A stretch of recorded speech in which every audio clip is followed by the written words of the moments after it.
Hello, my friends. It's wonderful to be with you here. And it's a good idea for us to come together with our hearts connected one to the other at this time, this interesting time in creation. So this is Deborah Poneman, founder of Yes to Success Seminars, where we offer tools and knowledge for you to live your ultimate life. And I'm going to go a tad bit rogue this week and say this. We are the warriors for the light. And this is the moment we've been waiting for. This is a moment that we've been given to counteract the energy of fear that's dominating here on earth. And how do we do it? By radiating the opposite of fear. And that is, of course, love.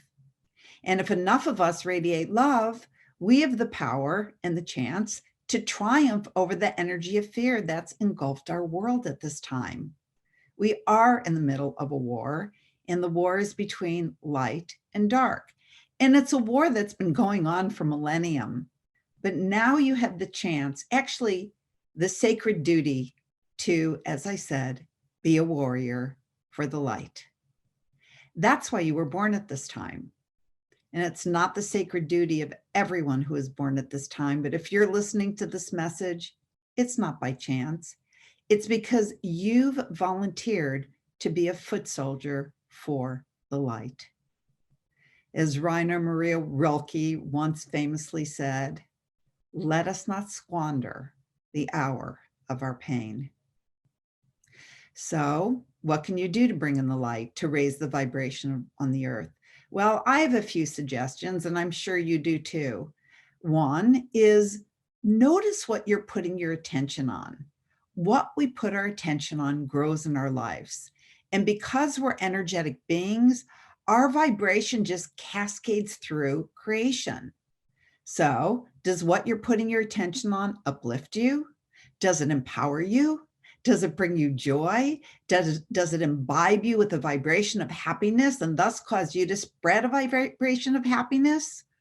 Or does what you put your attention on or talk about with your friends dim your light and make you more fearful? Why would you do that to yourself and to the world? Now, I'm not saying to stay uninformed, but I am saying not to indulge in those things that dim your light. The information you need will come to you when you need it. I can promise you that. You know, and I'm sure you remember the story of the grandfather who was teaching his grandson about life.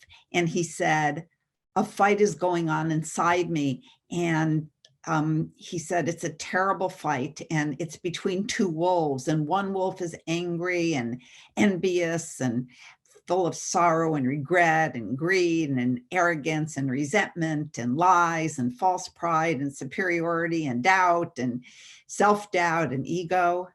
And the other is good. He's filled with joy and peace and love and humility and kindness and generosity and compassion and truth and faith.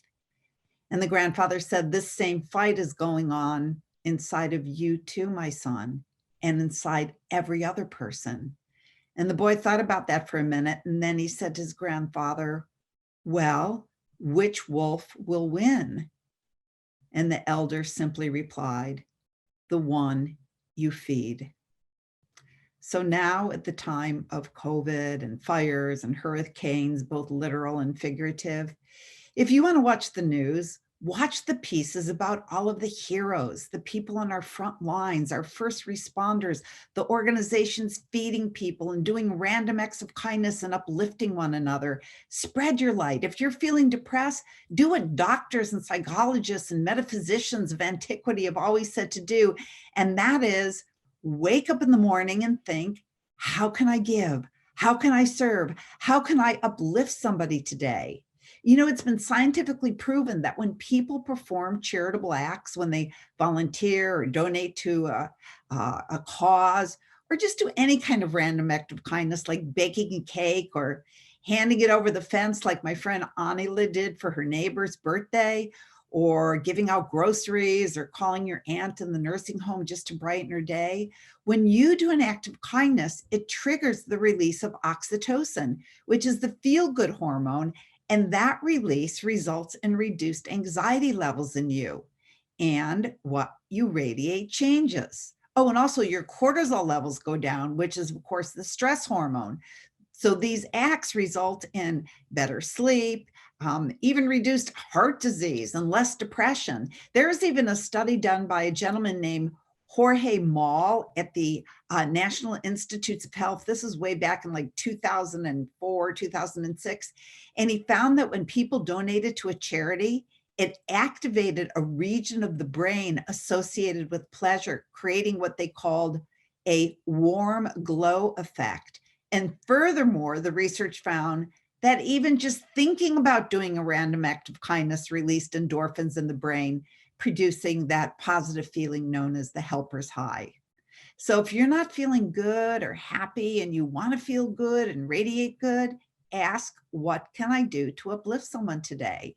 And next, do the things that makes you happy, that make you happy. What do you like to do? Do you like to garden? Do you like to bake bread? I'm staying at my wonderful cousin Marcia's house and she loves to make soup. It makes her happy. And guess who gets to be the one who eats the delicious soup? And one pot is more amazing than the next. I love spending time with my godchildren. And of course, I love making these messages for you. Why don't you go ahead and write in the comments what you do that makes you happy? Maybe you'll give us some ideas. And also, to uplift your vibration, practice gratitude. Before you go to bed at night, make the proverbial list of all of the things that you're grateful for. It raises your vibration. And it's not about dismissing sadness or anger or fear or confusion. There's a lot of sadness in the world right now, so many sick and dying, but practicing gratitude gives us the opportunity to see that we can experience multiple feelings at once. We can hold sadness and still have incredible gratitude. My dear friend Derek Rydell lost his 24-year-old son about, I don't know, 6 or 7 months ago. And on his Facebook page, he wrote the most beautiful poems and prose about how grateful he was for the 24 years that he had with his son, and his gratitude for his friends and his work and his wife and the sun and the mountains and the daffodils. And I actually found one of his poems. I want to read it to you. He says, "Beauty is not something you put on. It's the radiance that shines when you take everything off. That's why children love to be naked and why we feel so at home in nature." And then he goes on for many more stanzas, sharing his gratitude for all of the beauty in the world. And then at the end, he puts, "That's what beauty is, you know. It's what love has made. It's what love has revealed when there's nothing left to cover it up." So why don't you also share in the comments what you're grateful for? Again, it raises your vibration, and all we need to raise the vibration of the planet is more and more people raising their own vibration and thus being warriors for the light. So let's make it a really good week and use the power of our minds to see and to manifest the world that we want. A world filled with love and good for all humankind.